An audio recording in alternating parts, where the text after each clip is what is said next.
नमस्कार, स्वागत है आपका आपके अपने चैनल उज्जवल जीके में। मैं हूं सीमा शर्मा। देखिए, इससे पहले हम पढ़ चुके हैं सिख संप्रदाय के संतों से पहले भक्ति आंदोलन, उसी का एक पार्ट है सिख संप्रदाय के संत। तो ये अलग से वीडियो आपको जो है दी गई है ताकि जो है अलग से आपको पता लग जाए सिख संप्रदाय के संतों के बारे में। इसके साथ ही हम जो है सूफी संप्रदाय पढ़ेंगे इसके बाद।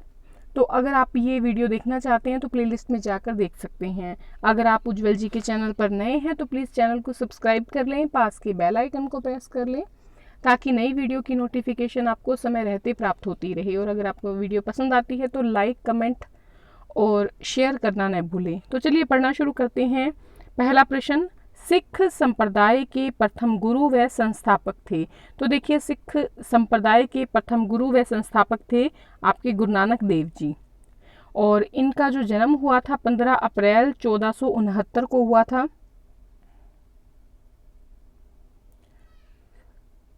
और इनके पिता जो थे वो कालू मेहता थे, और जो इनकी माता थी उनका नाम था तृप्ता देवी। गुरु नानक देव का जन्म किस स्थान पर हुआ? तो गुरु नानक देव जी का जो जन्म हुआ है वो तलवंडी जो है ननकाना साहिब में हुआ है, पाकिस्तान में। तलवंडी ननकाना साहिब पाकिस्तान में हुआ है। ये सिखों के पहले गुरु माने जाते हैं। ईश्वर को अकाल पुरुष की संज्ञा किसने दी थी? तो ईश्वर को जो अकाल पुरुष की संज्ञा दी गई है गुरु नानक देव जी के द्वारा दी गई है। गुरु नानक देव की जो देश की 5 बार की गई यात्रा हैं वो क्या कहलाती हैं? तो गुरु नानक देव जी की जो यात्राएं हैं या भ्रमण हैं वो कहलाते हैं उदासियां या उदासीन। देखिए, इन्होंने ईश्वर को निराकार माना है, हिंदू मुस्लिम एकता का समर्थन किया है। 30 साल की एज में अवधि में जो है 30 वर्ष की अवधि में 5 बार भ्रमण किया है इन्होंने पूरे भारतवर्ष का। मूर्ति पूजा का, तीर्थ यात्रा का और धार्मिक जो कर्म कांड है उनका विरोध किया है इन्होंने। कौन से सिख गुरु बाबर, हुमायूं और कबीर के समकालीन थे? तो गुरु नानक देव जी जो हैं बाबर के, हुमायूं के और कबीर के समकालीन रहे हैं। और इनकी जो रचनाएं हैं आपके कबीर की वो गुरु ग्रंथ साहिब में संकलित भी की गई है इनके द्वारा। गुरु नानक देव जी किस लोक वाद्य के साथ अपनी लिखित कविताओं को गाते थे? तो रबाब या रकाब। रकाब वैसे इसको कहा जाता है। रकाब के साथ इस जो इनके गीत थे वो ये गाया करते थे। रकाब ये खुद नहीं बजाते थे। इनका जो आपके शिष्य था मर्दाना, वो रकाब बजाता था। कई किताबों में लिखा हुआ है कि मर्दाना सारंगी बजाता था। ये सही नहीं है। मर्दाना जो है वो रकाब बजाता था। गुरु नानक देव जी केवल गाते थे।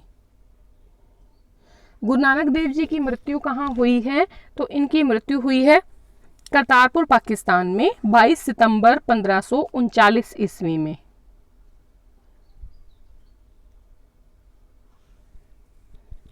सिखों के द्वितीय गुरु जिन्होंने गुरु नानक के उपदेशों का प्रचार किया? तो गुरु अंगद, जिनका पहले नाम लेहना था और बाद में जब वो गुरु बन गए तो उनका नाम गुरु अंगद पड़ गया। ये गुरु नानक देव जी के शिष्य ही थे जिन्हें द्वितीय गुरु की उपाधि दी गई थी 1538-39 के टाइम पीरियड में। ठीक है, कहीं 38 दिया है तो कहीं 39 दिया गया है। और 1552 ईस्वी तक का टाइम पीरियड है इनका। सर्वप्रथम लंगर व्यवस्था की शुरुआत किसने की है? तो गुरु अंगद या लहना जी जो हैं इन्होंने सबसे पहले लंगर व्यवस्था की शुरुआत की है। देखिए, इनका नाम अंगद इसलिए पड़ा क्योंकि ये गुरु नानक देव जी का अंग समझे जाते थे और ये गुरु नानक देव जी के शिष्य भी रहे हैं। बाद में इन्हें गद्दी सौंपी गई है। लंगर व्यवस्था को प्रारंभ किया, एक ही प्रश्न 2 बार आ गया। ठीक है, गुरुमुखी लिपि की शुरुआत किसने की है? तो देखिए, गुरु अंगद या गुरु लहना ने ही गुरुमुखी लिपि की शुरुआत की है। ये जो गुरुमुखी लिपि है इसी में जो है आपके गुरु ग्रंथ साहिब जो है वो रचित है, लिखा गया है। 22 गद्दियों की स्थापना कर सिख धर्म को संगठित किसने किया है? तो 22 गद्दियों की स्थापना कर जो सिख धर्म को संगठित करने का काम किया है वो आपके गुरु अमरदास जी ने किया है। गुरु अमरदास जी का जो टाइम पीरियड है 1552 से 1574 ईस्वी है। सिखों के ये तीसरे गुरु माने जाते हैं, गुरु अमरदास जी। पहले थे गुरु नानक देव जी, दूसरे गुरु अंगद देव जी और तीसरे गुरु अमरदास जी।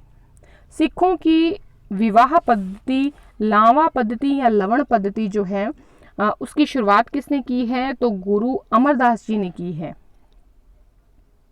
सिखों के चौथे गुरु कौन माने जाते हैं? गुरु रामदास जी माने जाते हैं। और ये जो गुरु रामदास जी थे ये गुरु अमरदास जी के जमाई थे।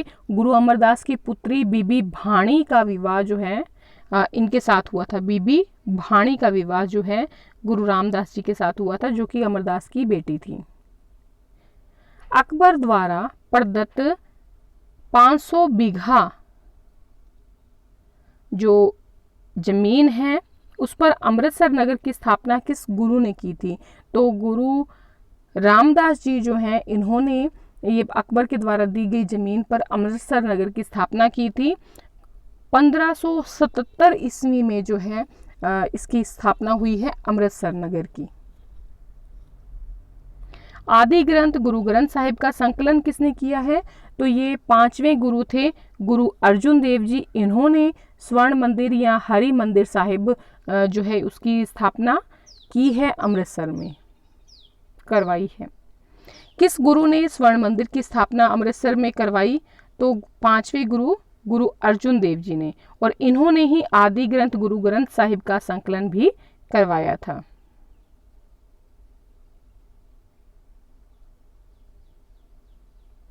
हरमिंदर साहिब स्वर्ण मंदिर की नींव किस सूफी संत ने रखी? तो सूफी संत मियाँ मीर जो थे इन्होंने हरमिंदर साहिब की नींव रखी थी। देखिए पहले तो ये मंदिर बना दिया गया था, फिर जब रणजीत सिंह का टाइम आया तो इस मंदिर को उन्होंने सोने से जड़वा दिया और अंग्रेजों ने इसको स्वर्ण मंदिर कहना, गोल्डन टेम्पल कहना शुरू कर दिया। सिखों के छठे गुरु थे तो गुरु हरगोविंद सिंह जी जो हैं सिखों के छठे गुरु थे। 1606 से लेकर 1645 तक का टाइम पीरियड था इनका। सिख संप्रदाय को सैनिक संप्रदाय में तब्दील किसने किया? तो गुरु हरगोविंद सिंह जो छठे गुरु थे इन्होंने जो है तब्दील किया था सैनिक संप्रदाय में। सिखों को धार्मिक शिक्षा के साथ साथ सैनिक शिक्षा भी जो है दिलवाई थी। अकाल तख्त की स्थापना किसने की है? गुरु हरगोविंद सिंह जी ने की है। दरअसल अकाल तख्त होता क्या है? देखिए सिखों के जो 5 तख्त हैं उनमें से एक तख्त है आपके अकाल तख्त, जिसकी जो स्थापना है गुरु हरगोविंद जी ने करवाई थी। इसका मतलब होता है कि काल से रहित परमात्मा का सिंहासन या ईश्वर का सिंहासन। देखिए अकाल तख्त में ये पहला तख्त है 5 तख्तों में। हरगोविंद जी जो थे इन्होंने न्याय के लिए और जो सांसारिक मामले थे उस पर विचार विमर्श करने के लिए अकाल तख्त की स्थापना की थी। और इस तख्त पर बैठने वाला जो जत्थेदार या सिखों का जो सर्वोच्च प्रवक्ता होता था वो माना जाता था। ठीक है, वर्तमान में अगर हम बात करें तो गुरबचन सिंह खालसा जी हैं, ज्ञानी गुरबचन सिंह खालसा, वो इस पर बैठते हैं और उनकी बात को, यानी कि जो इस पर बैठता है इस अकाल तख्त पर, उसकी बात को पूरा सिख समुदाय जो है वो फॉलो करता है। सच्चा पातशाह और पंजाब के गोविंदपुर नगर को बसाने वाले सिख जो गुरु थे वो कौन थे? तो गुरु हरगोविंद सिंह जो थे वो सच्चा पातशाह अपने आप को कहते थे। मुगल बादशाह शाहजहां से बाज प्रकरण को लेकर किस गुरु में संघर्ष हुआ था? तो किस गुरु में संघर्ष हुआ था? गुरु हरगोविंद सिंह जी का और शाह जी का संघर्ष हुआ था बाज को लेकर। सिखों के 7वें गुरु कौन माने जाते हैं? गुरु हर राय जी थे और 1645 से 1661 ईस्वी का टाइम पीरियड था इनका। दारा शिकोह को उत्तराधिकार युद्ध में सहायता देने वाले सिख गुरु कौन थे? तो ये थे गुरु हर राय, और इन्होंने इनको जो है विजय का आशीर्वाद भी दिया था। मुगल बादशाह औरंगजेब को दिल्ली जाकर गुरु पद के बारे में ज्ञान किस गुरु ने दिया था? तो गुरु हर किशन जी थे गुरु हरि किशन, ये 8वें गुरु थे, इन्होंने दिया था। देखिए जो हरि किशन जी थे ये सबसे कम आयु के व्यक्ति थे जो गुरु बने थे और चेचक की वजह से इनकी मृत्यु हो गई थी। सिखों के 8वें गुरु माने जाते हैं गुरु हरि किशन। सिखों के 9वें गुरु थे गुरु तेग बहादुर जी। गुरु तेग बहादुर को इस्लाम धर्म न ग्रहण करने के कारण किस मुगल बादशाह ने मृत्युदंड दिया? तो जो आपके बादशाह औरंगजेब थे मुगल बादशाह, इन्होंने मृत्युदंड दिया था गुरु तेग बहादुर को। ये दिसंबर 1675 में दिया गया था मृत्युदंड। दिसंबर में 1675 में। सिखों के 10वें एवं अंतिम गुरु माने जाते हैं गुरु गोविंद सिंह जी माने जाते हैं। खालसा पंथ की स्थापना किसने की है? तो गुरु गोविंद सिंह जी ने की है। 13 अप्रैल 1699 ईस्वी को खालसा पंथ की स्थापना की गई है। सिखों के लिए 5 क कार धारण करने की शुरुआत किसने की थी? तो ये गुरु गोविंद सिंह जी ने की थी।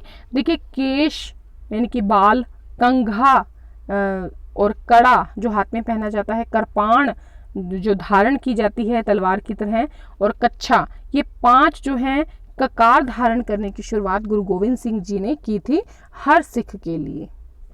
गुरु परंपरा समाप्त कर गुरु ग्रंथ साहिब को गुरु किसने घोषित किया? तो गुरु गोविंद सिंह जी ने जो है गुरु परंपरा को समाप्त कर गुरु ग्रंथ साहिब को गुरु घोषित किया था। औरंगजेब को गुरु गोविंद सिंह जी द्वारा भेजा गया पत्र कौन सा था? बहुत महत्वपूर्ण पत्र था, जफरनामा कहा जाता है उसको, विजय पत्र कहा जाता है, जीत की चिट्ठी कहा जाता है, इसका मतलब है। देखिए, भारत के इतिहास में 2 जो लेटर हैं वो विश्वविख्यात हैं। पहला तो है शिवाजी ने राजा जय सिंह को लिखा था, और दूसरा ये वाला पत्र है जो कि गुरु गोविंद सिंह जी ने औरंगजेब को लिखा था। और ये देखिए, महान लेखक थे गुरु गोविंद सिंह जी ने, कई बहुत से जो ग्रंथ हैं वो लिखे हैं। तो इनके पास 42 कवि थे, जिसकी वजह से गोविंद सिंह जी को संत सिपाही भी कहा जाता था। देखिए, इनका जब जो इनके 4 पुत्र थे, जब उन चारों का बलिदान हो जाता है, औरंगजेब मतलब बलिदान कर देते हैं चारों पुत्रों का, तो उन चारों पुत्रों के बलिदान के बाद और जब मुगलों के साथ खिदराना यानी कि मुक्तसर की पंजाब की लड़ाई होती है आपके औरंगजेब में यानी कि मुगलों में, और जो गुरु गोविंद सिंह जी के 40 मुक्ते हैं उनमें, तो उस लड़ाई के बाद, उस बलिदान के बाद औरंगजेब को ये लेटर भेजते हैं जफरनामा के रूप में। जब जफरनामा को पढ़ते हैं औरंगजेब, तो जब इनके आपके 2 मनसबदार होते हैं, किसके? औरंगजेब के। एक होता है जबरदार और एक होता है मोहम्मद यार। इन दोनों को शाही फरमान के साथ दिल्ली भेजा जाता है, क्योंकि उस टाइम ये दक्षिण भारत में होते हैं, जिसमें गुरु गोविंद सिंह जी को किसी भी प्रकार का कष्ट न देने और सम्मान पूर्वक दिल्ली लाने का आदेश दिया जाता है। अगर 42 वर्षीय लेकिन इन दोनों की मुलाकात नहीं हो पाती, और जो औरंगजेब जो है उनकी मृत्यु पहले ही हो जाती है, क्योंकि 90 साल के होते हैं। देखिए, 42 वर्षीय आध्यात्मिक वीर पुरुष और 90 वर्षीय मतांध और बर्बर औरंगजेब, इन दोनों की अगर भेंट हुई होती तो क्या होता? ठीक है, एक विद्वान ने ये लिखा है कि विश्वास और अविश्वास जो है, जो विश्वास था वो अविश्वास से मिलने चला था, किंतु उसके पहुंचने से पहले ही अविश्वास दम तोड़ चुका था। तो इस प्रकार से जफरनामा जो है काफ़ी इम्पोर्टेंट है। आशा है आपको वीडियो पसंद आई होगी। धन्यवाद।